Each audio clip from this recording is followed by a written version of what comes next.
Hi friends, welcome back to my channel. ఈరోజు మీకు ఈ సీరియల్లో ఏం జరిగిందో తెలుసుకోవాలి అనుకుంటున్నారా? అయితే వెంటనే మనం సీరియల్లోకి వెళ్ళిపోదాం. ఇంకా మిథున అయితే శారదని నిద్రపుచ్చి తన కాలు నొక్కుతూ ఉంటుంది. ఇంతలో ఒకతను వచ్చి అమ్మా అమ్మా అని గేటు దగ్గర నుంచి పిలుస్తూ ఉంటాడు. ఇక మిథున అయితే అమ్మా నేను వెళ్ళి చూసొస్తాను అని చెప్పి ఇక బయటికి వచ్చి ఎవరు మీరు, ఎందుకొచ్చారు అని అడగడంతో ఇక అతనైతే అమ్మా ఇక్కడ ఒక పెద్దావిడ ఉండాలి అని చెప్పి ఇక అతనైతే శారదని అడుగుతూ ఉంటే శారద కూడా బయటకొచ్చి ఎవరు ఎవరు నువ్వు, ఆ బాబు ఇప్పుడు నీకు ఎలా ఉంది, బాగానే ఉన్నావా అని అంటుంటే చూడండమ్మా, మీతో ఒక ముఖ్యమైన విషయాన్ని చెప్పడానికి వచ్చాను. మొన్న మిమ్మల్ని చంపాలని ప్రయత్నించాను, కానీ మీరు నన్ను చావకుండా కాపాడారు. ఆ కృతజ్ఞతతో నేనిప్పుడు మీకు ఒక నిజం చెప్పడానికి వచ్చాను అని చెప్పడంతో ఒక్కసారిగా మిథున అలాగే శారద ఇద్దరు కూడా షాక్ అయిపోతారు. ఇక మిథున అయితే ఏం మాట్లాడుతున్నావు, అత్తయ్యని నువ్వు చంపడమేంటి అని అంటుంటే అవునండి నేను ఈ పెద్దావిడ్ని చంపాలని ఆ రోజు ప్రయత్నించాను, కానీ ఈవిడ తన ప్రాణాలని బలంగా పెట్టి నన్ను కాపాడింది. ఇట్లాంటి ప్రాణదాతకి అన్యాయం జరుగుతుంది, అందుకే చెప్పాలని వచ్చాను అని అంటుంటే ఇక వెంటనే శారద ఏం మాట్లాడుతున్నావు బాబు, నాకు అన్యాయం జరగడమేంటి అని అంటూ ఉంటే అవునమ్మా, నాకు అలాగే నాతో పాటు ఉన్న మా గ్యాంగ్ మొత్తానికి దేవా అంటే అస్సలు ఇష్టం ఉండదు. దేవాని చంపాలని మేమందరం కలిసి ప్లాన్ చేశాం, కానీ దేవాని చంపే ధైర్యం ఎవరికుంది? అందుకే దేవాని కాకుండా దేవా కుటుంబాన్ని దేవాకి దూరం చేస్తే అప్పుడు వాడు బలహీనపడతాడు. అందుకే ఆ రోజు మిమ్మల్ని చంపాలనుకున్నాను, కానీ ఈరోజు మాత్రం గుడిలో దేవా వాళ్ళ నాన్నని మా వాళ్ళు చంపకుండా మాత్రం అస్సలు వదిలిపెట్టరు అని చెప్పడంతో ఒక్కసారిగా శారద అయితే కుప్పకూలిపోతుంది. ఇక మిథున అయితే ఏం మాట్లాడుతున్నావు, త్వరగా వాళ్ళకి కాల్ చేసి ఏం చెయ్యొద్దని చెప్పు అని అంటుంటే చూడండమ్మా, నన్ను కాపాడారన్న కృతజ్ఞతతో మీకొచ్చి నిజం చెప్తున్నాను, ఇంతకు మించి నేనేం చెయ్యలేను. ఇక్కడ మా వాళ్ళెవరైనా నన్ను చూస్తే నన్ను కూడా చంపేస్తారు అని చెప్పి ఇక అతనైతే అక్కడి నుంచి వెళ్ళిపోతాడు. ఇక వెంటనే శారద అయితే వెంటనే వెళ్ళాలని చెప్పి అటు నుంచి వస్తున్న ఆటో ఎక్కుతుంది. అలాగే మిథున కూడా అటు నుంచి వస్తున్న మరొక ఆటోని ఎక్కుతుంది. ఇక మిథున అయితే కంటిన్యూషన్గా దేవాకి కాల్ చేస్తూ ఉంటుంది. దేవా అయితే మిథున ఫోన్ చూసి ఏంటి ఇప్పుడు నన్ను బయట నుంచి ఇంటికి రమ్మని కాల్ చేస్తుంది, ఇంటి దగ్గర ఉన్నంత వరకు బయటికి వెళ్లకుండా అడ్డుపడి చాలా విసిగిచ్చింది, ఇప్పుడు ఇంటికి రమ్మని కాల్ చేస్తున్నట్టుంది, దీని ఫోన్ అస్సలు లిఫ్ట్ చేయను అని చెప్పి దేవా అయితే ఇక మిథున కాల్ని లిఫ్ట్ చేయకుండా కట్ చేస్తూ ఉంటాడు. మిథున అయితే కాల్ లిఫ్ట్ చేయరా మగడ, అక్కడ మీ నాన్నకి ఎట్లాంటి పరిస్థితి వస్తుందో ఏంటో అని చెప్పి మిథున అయితే కంటిన్యూషన్గా దేవాకి కాల్ చేస్తూనే ఉంటుంది. ఇక ఇక్కడ చూస్తే దేవా వాళ్ళ నాన్న సత్యమూర్తి పూజ పూర్తి చేసి ఇంకా హోమగుండంలో ముడుపునైతే వేస్తాడు. ఆ తర్వాత పూజారి గారు సత్యమూర్తి గారు పూజ పూర్తయింది, ఇదిగోండి ప్రసాదం, దీన్ని శారద గారికి ఇవ్వండి, ఇక మీ అబ్బాయి దేవాకి ఎట్లాంటి ప్రమాదం లేదు, ఇక ఆయన జీవితంలో అంత మంచి జరుగుతుంది అని చెప్పి పంతులు గారైతే సత్యమూర్తితో చెప్పి ఆయన అక్కడి నుంచి వెళ్ళిపోతారు. సత్యమూర్తి పంతులు గారు ఇచ్చిన ప్రసాదాన్ని తీసుకుని ఇంకా వస్తూ ఉంటే తనని కొంతమంది రౌడీలైతే చుట్టుముడతారు. ఒక్కసారిగా ఆ రౌడీలను చూసి సత్యమూర్తి ఎవరు మీరు, ఎందుకు నన్ను చుట్టుముట్టారు అని చెప్పి వాళ్ళని ప్రశ్నిస్తూ ఉంటాడు. ఇక ఇక్కడ చూస్తే మిథున గుడి దగ్గరికి రానే వస్తుంది. ఇక ఒక్కసారిగా మిథున గుడి దగ్గరికి రావడంతో దేవా కూడా అదే టైంలో కాల్ లిఫ్ట్ చేస్తాడు.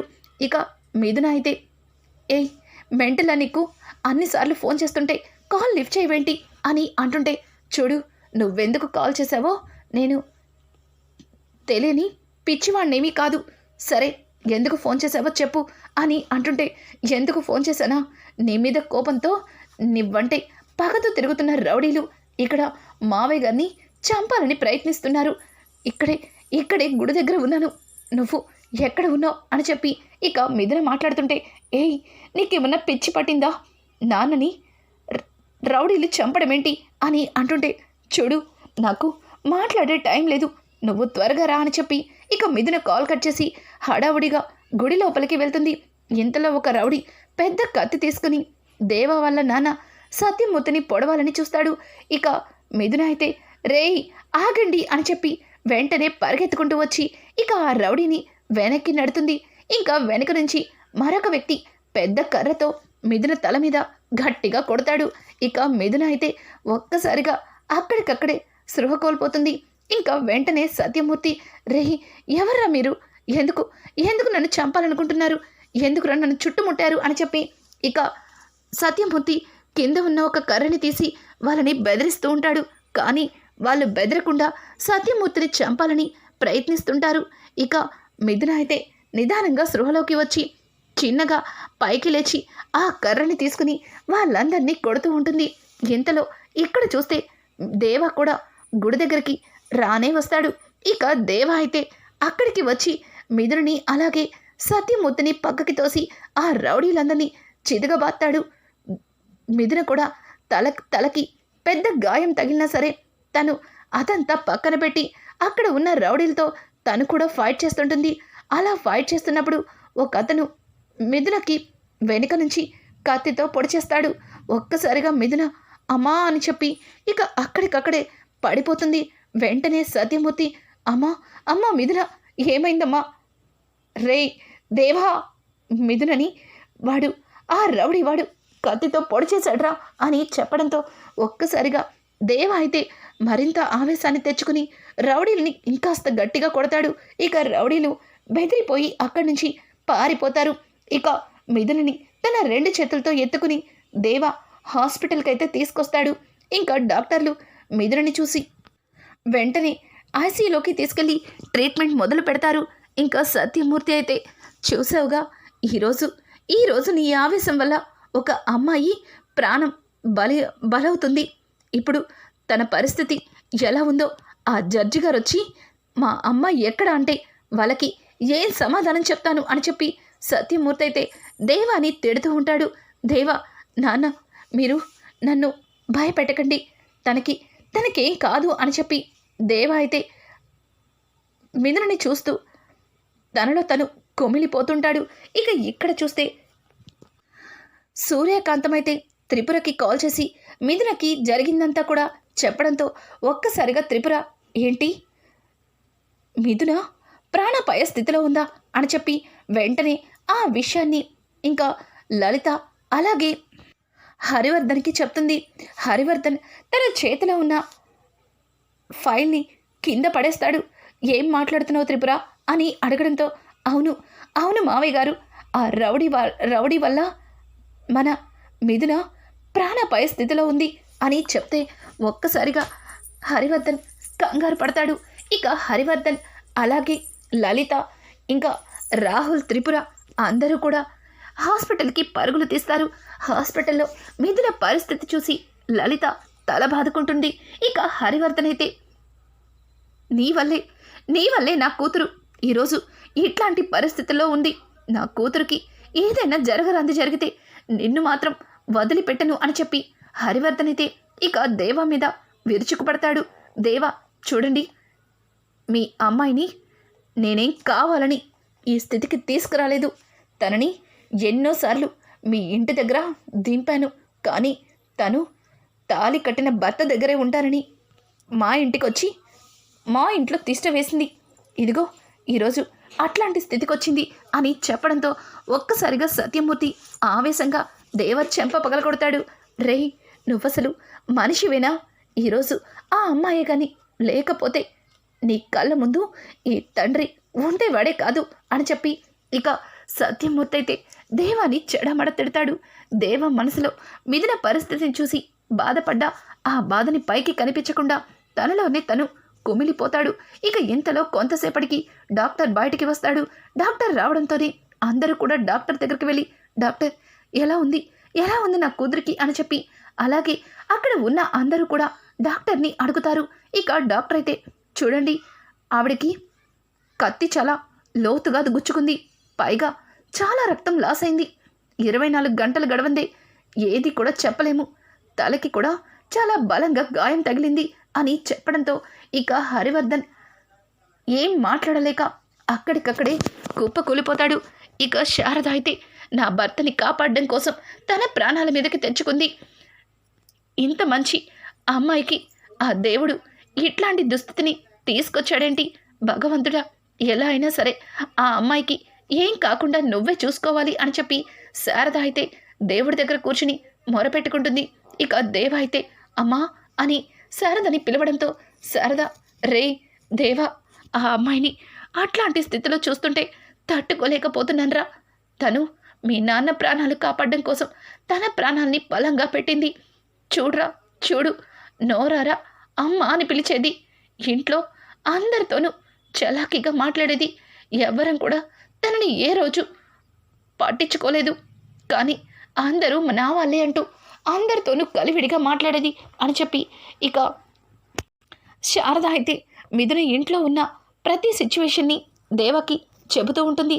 దేవ కూడా తనతో మిథున ఉన్న ప్రతి విషయాన్ని కూడా గుర్తు చేసుకుని తనలో తను కుమిలిపోతాడు. ఇక దేవుడి దగ్గరికి వెళ్ళి, చూడు, నిన్ను మొక్కుకొని చాలా రోజులైంది. నీ మీద నమ్మకం లేక కనీసం నీ మొహం కూడా చూడాలని అనుకునేవాణ్ణి కాదు. కానీ ఈరోజు ఆ అమ్మాయి పరిస్థితిని చూస్తుంటే నాకు నిజంగానే భయం వేస్తుంది. మొదటిసారిగా మళ్ళీ నీ మీద నాకు నమ్మకం కలగాలన్నా తనకేం కాకూడదు, తిరిగి తను ప్రాణాలతో బ్రతికి రావాలి అని చెప్పి దేవ అయితే వినాయకుడి దగ్గరికి వెళ్ళి ఇక తన మనసులో బాధని చెప్పుకుంటూ తనలో తను కుమిలిపోతాడు. ఇంతలో డాక్టర్ బయటికి వచ్చి తన భర్త ఎవరు అని అడగడంతో వెంటనే దేవ తన భర్తని నేనే అని అంటుంటే, చూడండి, వీటి మీద సంతకాలు పెట్టండి అని అంటుంటే, ఎందుకు సంతకం పెట్టాలి, అసలు తనకేమైంది అని అంటుంటే, చూడండి సార్, తనకి 24 గంటలు గడవందే ఏం చెప్పలేమంటున్నాం కదా. తనకి ఎట్లాంటి ట్రీట్మెంట్ చెయ్యాలన్నా ముందు ఇక్కడ భర్త సంతకం కంపల్సరీ అని చెప్పి ఇక దేవాతో ఆ ఫైల్ మీద సంతకాలు పెట్టించుకుంటారు. ఇంకా దేవ అయితే మిథున పరిస్థితిని చూసి తనలో తను కుమిలిపోతూ ఉంటాడు. ఇంకా సత్యమూర్తి అయితే దేవ భుజం మీద చేయి వేసి, చూడు దేవా, తన మెడలో తాళి కట్టి మన ఇంటికి తీసుకొచ్చావు. తనని నువ్వు భార్యగా ఒప్పుకోకపోయినా నువ్వే తన భర్తని, మన ఇంటి కోడళ్ళని, అందరి మనసుల్ని గెలుచుకోవాలని ప్రయత్నించింది. కానీ తనని ఎప్పుడు కూడా నా ఇంటి కోడలిగా, నీ భార్యగా మేమెవ్వరం చూడలేదు, అంగీకరించలేదు. కానీ తను నా ఇంటి కోడలిగా, నీ భార్యగా బ్రతికి రావాలిరా అని చెప్పి ఇంకా సత్యమూర్తి తన గుండె నిండా బాధతో దేవాకి చెప్తాడు. ఒక్కసారిగా దేవ సత్యమూర్తి మాటలకి షాక్ అయిపోతాడు. ఇక ఇంతలో డాక్టర్ అయితే బయటికి వచ్చి, చూడండి, రేపు ఉదయం వరకు పేషెంట్ మెలకులోకి రారు. దయచేసి ఇంతమంది హాస్పిటల్లో ఉండకూడదు. పేషెంట్లు డిస్టర్బ్ అవుతారు. ఎవరన్నా ఒక్కరు మాత్రమే ఉండాలి అని చెప్పడంతో దానికి హరివర్ధన్, నా కూతురు దగ్గర నేనే ఉంటాను, నా కూతుర్ని నేనే జాగ్రత్తగా చూసుకుంటాను అని చెప్పి హరివర్ధన్ మాట్లాడుతూ ఉంటే ఇక డాక్టర్, చూడండి సార్, పేషెంట్ దగ్గర తన భర్త మాత్రమే ఉండాలి, ఇక ఎవ్వరూ ఉండకూడదు.